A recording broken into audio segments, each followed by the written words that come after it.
See, in this short video, I'm going to tell you something really important. The essay syllabus says that you will be rewarded for not anything but keeping close to the subject of the essay. Arrange the ideas in an orderly fashion and write it concisely, and credit will be given for effective and exact expression. So, these four things are most important.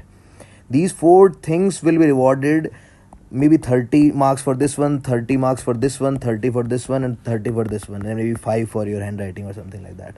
So out of 125, if you just stick to the topic of the essay, you will be rewarded 30 marks. So do not forget that in every other para, if somebody reads your para, just your para, then he must understand, or she must understand that you're writing on this particular topic. So you have to stick to the topic of the essay, and this is very easy, and most of the people don't do it. That's why they score less than 100, less than 110, or less than 120.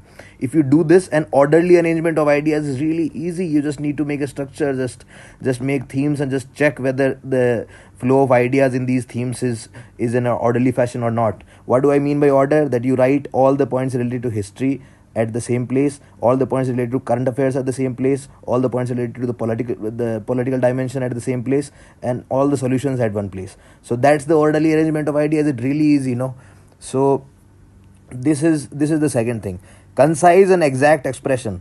You can do just one thing to basically make it concise and exact expression, just by writing shorter sentences. Don't write sentences which are more than, like, I start reading it and don't finish till 5 minutes are over. You just need to write really shorter sentences. They must not go beyond 1.5 lines. So the last thing is write concisely.